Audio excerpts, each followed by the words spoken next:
Hello, everyone. It's Wedding Wednesday webinar. I should be able to remember that by now, but I am glad that you are here. I am so excited. I love Joanne Moore. And let me just tell you, for so many reasons, she's the wise woman. And she is always willing, whenever I ask her, to share her wisdom and experience with others. So I'm trying to let people in and talk at the same time. Joanne has been planning weddings for over 35 years, and she has a long list of luxury and celebrity clients. In addition to being a master wedding planner, she is also a certified green wedding planner. She is also a certified climate reality leader and an author. And I've already told you how much I love and appreciate her. She's just an amazing person that willingly shares what she's learned through her experiences and from her wise husband, Charlie. So she's going to talk about him today, probably. Knowing Joanne, she will. But I am going to be quiet and mute myself like I want you all to mute yourself. But leave your cameras on if you're okay with that, because Joanne really would like to see your faces, and she's going to say some things that might surprise you, and she wants to really see your reaction. So I am going to be quiet and I'm going to turn it over to Joanne. Well, hello, family of ABC. I'm so excited to do this. And thank you, Shelby, for inviting me to speak with all of you because I've got a doozy for you today. And this just happened. So, as I said earlier, I am a luxury wedding planner. So I deal with very high end and celebrities, politicians, um, pro athletes. I've dealt with all of them. And then the everyday lovely couple that just brings joy to my world. I am married to a fire chief, and I'm going to put that out there right now. He just retired after 45 years. And the lessons that I've learned from him are great. And that's not what this talk is about today, but today I'm going to teach you how to my number one. I thought I had it all figured out, and then I had another event that just happened, and I had to kind of rethink things, how to deal with some of the chaotic things that go on that bring on all this stress from our clients. And that stress makes our job so difficult. So we have to find ways to settle it down. And I see, hey, Charlie, would you get this? Nori's trying to call me, and I'm on the call right now. Thank you. Um, but with that, let me go back and preference a conversation that I taught back in, I think it was 2014. Is that not dating me? 2014 at conference where I was talking about the worst bride that I ever had, the worst of clients I've ever had until recently, where I had Bridezilla, Groomula, Momster, and Father and Stein all in one family. Geez, oh, Pete, I was struggling to get through. It was so awful and bad. I won't go through the whole story again, but my associate Mindy, yes, Mindy still works with me all these years later. My associate Mindy, we found her passed out in a parking structure, and it was because of stress. Rushing her to the emergency room. The doctor said, "What is it you guys do that brought on this much stress?" And I said, "Well, golly gee, we're wedding planners." And he just shook his head and he goes, "It's crazy." And then at the reception of this horrible family, we got through. We're up on top of a mountain in a cabin, a beautiful venue, and they were so mean and awful to me and my team that I ended up outside of this venue with bears playing in the trees to my left and a cliff to my right and nowhere else to go but back inside. And I actually felt safer standing outside of that venue at that moment than going back in and dealing with this horrific family. And I won't even go into what happened. They were just monsters, just awful people. So with that, I want to preference by saying I'm better now. I've implemented a lot of things and understanding that the interview goes both ways. Have I turned down clients just from the interview? You bet. So when they're interviewing me, I am interviewing them. And I check references and I Google now, and that saved me a lot. One of the mother of the brides I was interviewed with, and I was prepared to take it. And then she said something that just like, ooh. She said, "Oh, I was going to work with Emily over in Breckenridge, but," and then on and on and on. And I know Emily. So I called her. I said, "Emily, tell me about this client that you almost took. What's up?" She goes, "Run, run for your life." And then she told me what happened to her. And then I started Googling this woman. And yes, not a good fit. And all I did was email this mom and said, "I don't think we're a good fit at this time, but a good fit, but best wishes for a wonderful event." So understanding that the interview goes both ways, I don't have to explain myself. I just have to protect myself. And that's a little star note for you. You don't have to explain yourself if something doesn't feel right. You have to protect yourself at all times. But having said that, I'm going to do a little bit of a PowerPoint if you guys are okay with that. I'm going to share the screen with and see if this comes up. Okay. Okay. Share. There we go. Can we see that? Shelby, do you see that, darling? Yes, we see it. Okay. Okay. So calm versus chaos. And this is what I got through. What's wrong?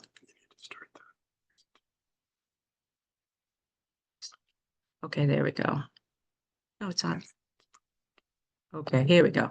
All right. See, I've got my tech guy right here. He's retired, but not for me. But anyways, calm versus chaos is this. And I came up with this after dealing with another challenging event that I just recently had. So going back to the 8+ psychology classes I've had in my career to try and understand what the heck is going on in the minds of some of these crazy families. I can't fix them, but I need to understand them. That's always the way I've been. So having said that, understanding that stress, it's normal. We all have it. We all deal with it. We feel it makes us feel threatened and upset, and we're not quite right. And so we react. And there's different elements. And again, I presented this part way back in 2014. So this is a review for some of you. But elements that increase our levels of stress. And see if you don't see this in the couples that we deal with. Family dynamics and dysfunctions. Let me say that one again. Family dynamics and dysfunctions will cause stress. And so they're bringing that into our lives as well. Spending a lot of money, high and sometimes unrealistic expectations. Now, those three there I call the Bermuda Triangle. So the dysfunctions, the spending money, and let's throw in the high expectations, and boom, we've got the Bermuda Triangle. Wanting to impress others, their family and friends, and sometimes outdoing other weddings that they just went to. So they've got to throw more money into the situation and cause more chaos and changes. And also just the elevated excitement. I understand that. And I'm not saying all couples deal with things in a bad way, but when you have that one, it can make or break how you do things and how you feel about it. How you feel about your career, because I've thought about jumping out of numerous times. And then there is the cognitive symptoms of stress with our clients. There's memory problems. You never said that. Yeah, I said it about 4 times. No, you never said that. Inability to concentrate. They're butterflies. They're all over the place. Poor judgment. Yeah, they make horrible decisions. $9,000 of alcohol for 120 people. Seriously? Bad idea. Seeing only the negative. Some of them do that. They only understand, they think I'm trying to control whatever or something, but they're only seeing the negative out of the things that we say sometimes. Anxious, erasing thoughts. Do you ever get them where they can't complete a sentence before they jump on the next thing? And constantly worrying. Oh, woe is me. So those are the cognitive symptoms. And then we have the emotional symptoms. The moodiness, short temper, they're irritable. Feeling overwhelmed. Oh my gosh, that's when they get mom involved, when they start to feel overwhelmed. Sometimes they feel lonely and isolated. You didn't call me last week. Well, your wedding's next year. I don't have to call you every week. And depression and general unhappiness. Stress is overwhelming, not just for the clients, but they can reflect the stress on us as well. So be cognitive of that. So what do? I came up with this for me. This helps me. I bleep them. And that means to me that I breathe. I have to step back and breathe when they're forcing all this crazy on me. I really have to listen to what they're saying with the way they're saying it. They're not always articulating right, but what's the message they're really trying to get to me? get me to hear from them. So I have to listen. I don't just acknowledge what they're saying, I express acknowledgement. And what that means that oh, I get it. You want me to do this instead of this. Is that what you're saying? And then I always like, oh, great idea. Love it. Let's do it that way. Make them think that they really helped contribute to changing something. I always exceed expectations on every event that I do. Simple things, bathroom baskets in every bathroom that we do, where there's tampons and Band-Aids and bobby pins and hairspray and all kinds of things that they ask me for all night long, little hair ties, all of that. I put, I'm a certified green planner and I go to vintage stores a lot and I buy antique handkerchiefs and I clean and starch them and I put them on the mom and the grandmother's chair at the ceremony, and it says for tears of joy, those pretty little things sitting there. Exceeding their expectations gives them less cause to stress out. They've not only got me, she's not only got me, but she's got me at a higher level. And then P, provide a solution. Never do I bring a problem to my clients unless I already have a solution in mind. They may say, no, I don't want that. And we come up with a solution, but I always at least have one in my pocket before I go and say, oh my gosh, something just happened. So also when you're dealing with your clients, you want to understand the difference between aggressive conversation and assertive conversation. Aggressive conversation is bad, very bad. They are blaming you, they're snapping at you, they're insulting you, it's not fun and it's challenging. You end up being on the defensive and instead of trying to resolve the problem, you are trying to protect yourself because that's what people do when they're being attacked, right? And assertive language is more suggestive. Joanne, I really need this to happen. Okay, let's do it. Let's do it that way if that's what you're happy with. So they're trying to get a point across to you, not in a negative way, but they're really forceful. I want to do this. Let's change the timeline back this way. Can do that. I get it. But the aggressiveness, we got to learn how to bring that down. And I'm going to give you a couple things here. And then as I was telling you that the wedding that I did where Mindy ended up in the hospital and I'm standing on top of a mountain with bears on a cliff and I'm crying like a 2-year-old. I went to an attorney. My husband found a really brilliant small business attorney for me. And we took my contract and he looked at it and goes, Joanne, this is a great contract for your client. It has nothing to do with you and protecting you. So the bad behaving bride on that one that I just described, her name was Sandra. So I nicknamed this my Sandra Clause. And with this, and please get your phones out. I really want you, if you don't have a clause in your contract, please take a photo of this and do something with this as well for you. And first of all, who's the one contact that I'm going to work with? Not mom, not the brother, not the dad. Who's the one contact that, and it's usually the bride, that if something goes wrong, something needs to change, this is the person that makes the final decision. When orders are being barked by the mother of the bride and the bride doesn't even know it, and the mom didn't sign my contract, the bride did, the bride's paying me, I don't care where the money's coming from. I care who's that one contact. That's the person that makes the decision. When you get all these other players, the sister, the best friend that's calling and demanding things. No, I cannot because I have a signed contract. 9.2, this is important. This is how we tone it down. We demand that all of our clients be respectful, reasoned, and civil. And then in there is, and I have the right to cancel working with you if this continues. If I give them a warning, they keep going. I don't know what's going on, but it's a bunch of people that just came in here.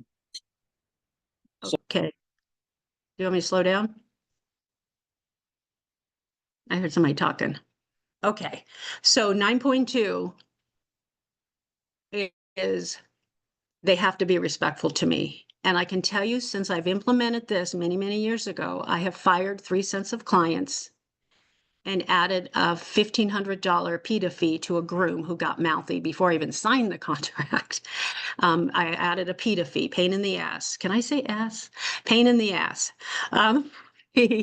And he paid it and he shut up and he stopped barking orders at me and he stopped being rude. And my husband actually heard the call and he's like, let me talk to him. And I said, no, no, no, let me do this. This will be good.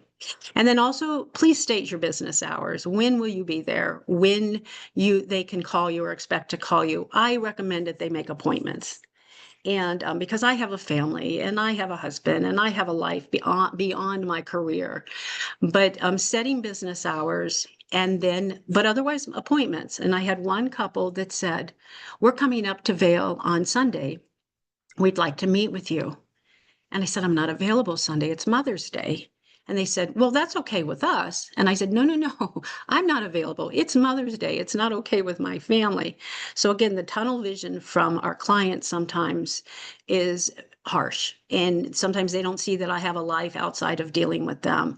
So make sure that you have all these things in your contract, as well as how you're going to get paid and when you're going to get paid.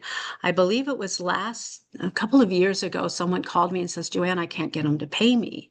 And I asked, do you have a payment schedule? And she said, yes. And I said, then stop communicating with them and just email them once and say, you're behind on your payment per my contract. I can't work with you till you catch up with your payments. Because how many times have I heard where people were left without getting paid their final payment? And I had this happen with that horrible wedding I described, where the father of the groom was paying for the wedding and he refused to pay anybody their final payment. He says, no, no, no, I talked to everyone. And I said, no, sir, I spoke to everyone. No one's showing up unless they get their final payment. Now, having said that, I have to be very careful when I am collecting payment for my vendors because I become an agent for my vendors and not necessarily for my client, who was the father of the groom. So after I collected payment for all my vendors, because they weren't going to show up unless they got it, and called them and said, get to meet me in front of the bank before 5 o'clock so you can deposit this and make sure it's good. But we should never have to worry about that. We have this in our contract and remind them, hey, it's, we're past 30 days. I'm going to have to implement a late fee unless I have it. So put that in. And again, as I said during COVID, I require 50% down. And why I do that is because most of my work is on the front end. I am planning their wedding, getting their vendors in order, coming up with ideas and color schemes and all of that, doing a walkthrough early on. And then we're just tightening up the timeline as we get closer and closer. So I do break mine down into 3 payments. The first one is a big chunk, and I was grateful I had that during COVID, got me through. And then before I get to questions, I'm going to stop sharing here. And I want to tell you something that just happened. Kind of come up here. I think I'll come up. Will I come up? What did I do? Okay, just leave it there. There's somebody. But something that just happened, meet Charlie. This is my awesome husband. Hi. And that's all right. I'll just put me here. So February, hard for me to get through this one. I had a wedding in Vail, Colorado. It's ski season, which would be nice right now when it's 110 in Las Vegas currently. And she was fine. The bride was fine heading up to the wedding. And then the mother got involved. And understanding their dynamics, the mother of the bride is a general of the family, literally a general of the family, where dad is a retired military officer, ranked high up. Her 2 brothers were military officers. The sister married a military officer, and the bride, she's married a wonderful man who works in a flour mill. And it was fine till mom got involved, and mom gives me a call out of the blue and starts asking questions and then becomes aggressive on the phone and wants this and that and the other. And I try to explain why things were a certain way. Well, she wants the DJ in a certain place, and there's only one outlet there, and he requires 2 separate outlets, and he's going to be blowing the fuses. And her response was, I don't care. And the bride wants to be a place which is literally 20 feet from her guest, so there's no interaction with the photographer. And she says that's what she wants, give it to her. So of course I have to approve it with the bride, and she says, yes, that's what I want. I wasn't happy with it, but I went with it. As the event got closer, let's fast forward to the rehearsal at the chapel. I have nothing to do with the rehearsal dinner other than I remember years ago I told you about separating your rehearsal dinner from your full package because it's a different client. So that's the groom's parents. They didn't want to hire me. I talked to them for an hour and I'm done. But the rehearsal's in the beautiful historical Vale Interfaith Chapel. An interfaith chapel means we have 5 or 6 different congregations that pay for the chapel and work together there. And we hired Pastor Tim. He's a wonderful pastor. Show up for the rehearsal, Pastor Tim's a no-show. And I'm calling him, I can't get a hold of him. That's unlike him. So I go ahead and run the rehearsal. Everything worked out great. I know Pastor Tim's going to insert here and here, but here's how we walk in, here's where we line up. Did the whole rehearsal. We're all good at that. We've all done hundreds of them. Then the next day, I show up at the reception site waiting for them to unlock it so I can unload my car, start setting up, and then head over to the chapel. And there's a girl outside the building, and she's pulling on the doors, which are locked. No one's there yet. And I said, can I help you? And she says, yes, the parents of the bride sent me here. And I said, and who are you? She says, oh, I'm a friend of the family's. I'm here to monitor, to supervise the wedding planner. I was shocked. I've never had a supervisor. I'm the supervisor. So I said, well, I'm the wedding planner and you're not allowed in here because it's a hazard until we set everything up. But thanks for coming. See you later. So then she shows up at the church. And she got in early and everything that we had put up the night before, she thought it looked ugly and she put everything away. So now she's a nuisance. So I show up at the chapel and start setting it up. In the meantime, I'm calling Pastor Tim. There is still no answer from Pastor Tim. So now I'm coming up with a backup plan. So I start calling the other pastors that worship at that chapel and no one's picking up. The church lady's not there. I have the musicians, string quartet, and the classical pianist.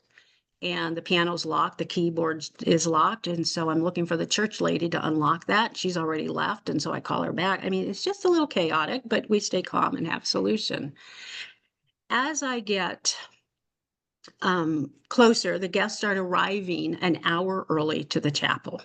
I'm resetting up the tables. The bride has a personal note for every single guest that she didn't alphabetize, and now we're putting that down and alphabetizing and putting it in order. And we're setting up the church, big, beautiful florals. I mean, it was over the top, gorgeous, lots of candles. And I still can't find Pastor Tim, and I still don't have a backup. So I'm searching everywhere going, what am I going to do? And I know that the uncle has done a wedding. That's all I know about him. And so finally, by God's will, there is Pastor Tim. He has 2 paper towels rolled and put up his nose, and they're bleeding. And I said, Pastor Tim, what's going on? And he looks very pale. He says, Joanne, I'm sorry I didn't return any of your calls. I just had a heart attack. I was in Denver.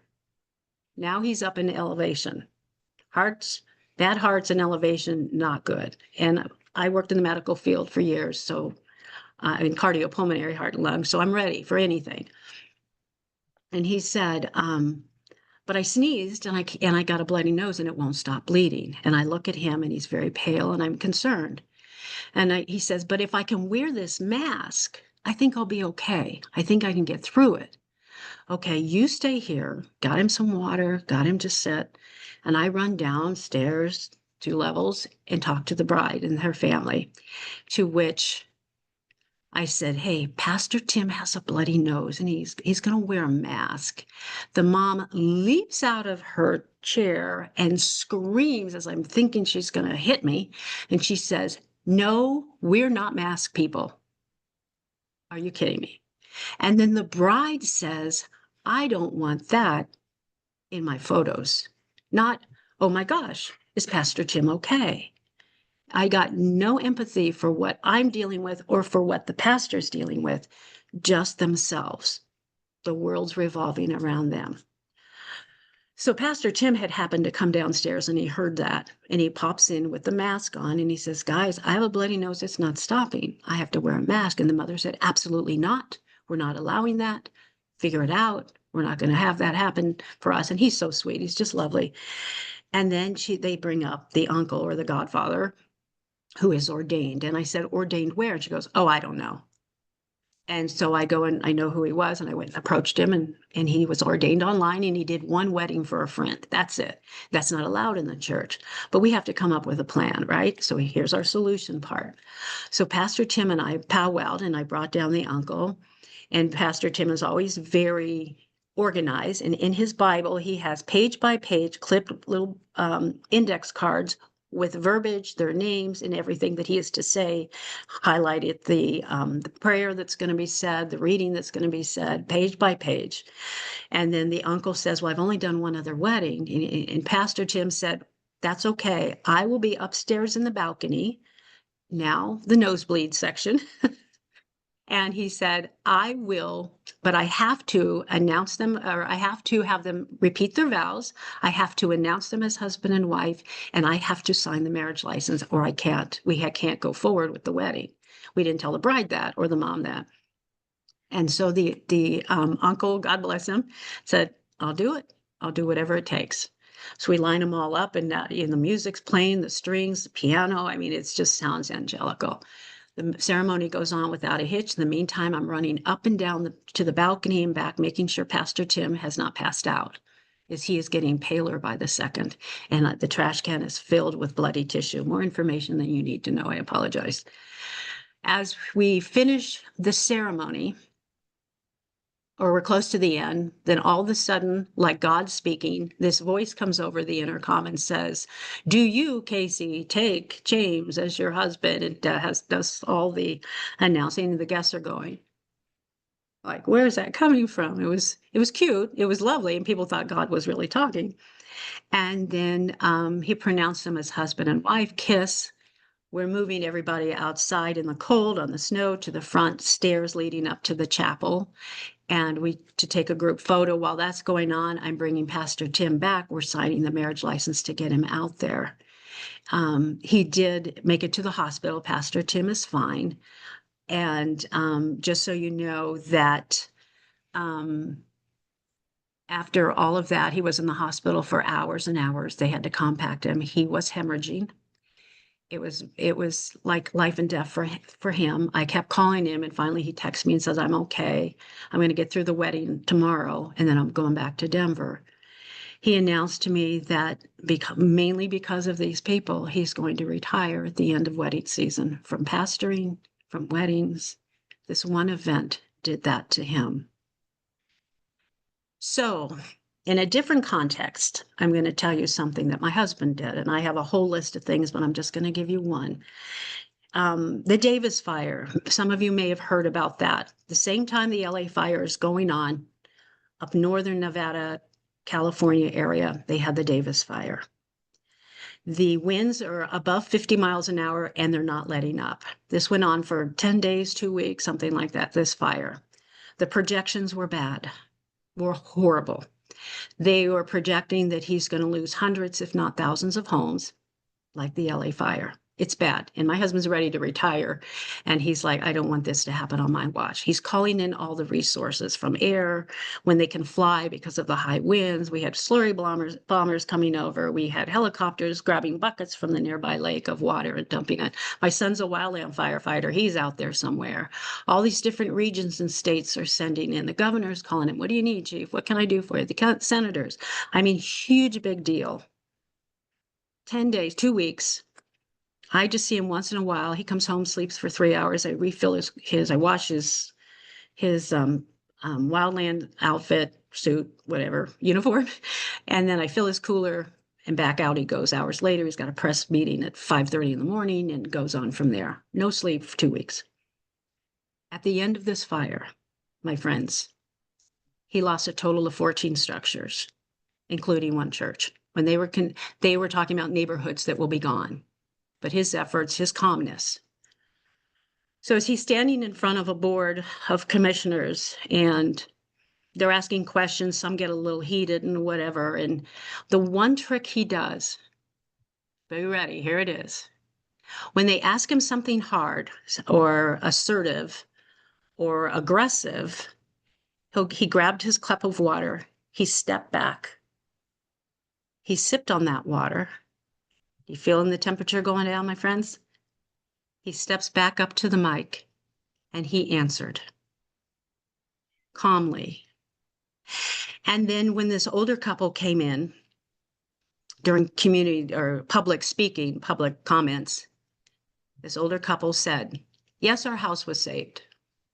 Yes, we're alive. But our fire department did not show up fast enough to our house. We lost a tree. That tree was important to us. We lost a tree. So what did he say? Nothing. Silence is a response. And the number one thing that we are all in charge of, that we control every day in our life, is our response. How we say it, the tone, the volume, or if we say nothing. If you remember that when things are on fire around you and you can stay in control, take a moment, step back, really think about how you're going to articulate your response. You don't have to blurt out an answer right away. And I was guilty of this. I was on it so fast, like, but wait. And sometimes I'd even find myself interrupting before they would say something. But watching him do that, step back, sip water. Oh my gosh, he took control of everything. And then stepping back and answer it calmly. And then when this older couple, again, they lost a tree, 14 other structures were burned to the ground. Those people weren't there. The signs all over the community, thank you, firefighters. We love you, firefighters. Children dropping off little cards that they made. Even the ballpark stadium invited us to have a evening of gratitude. We brought back all these agencies and they paraded around and people got to meet them up close and personal because they saved these communities. And yet someone had a complaint. If that doesn't put things in perspective for you, I encourage you to practice those skills. Your response is on you, and you are always in control of it. And there you have it, my friends. Any questions? Thank you, Joanne.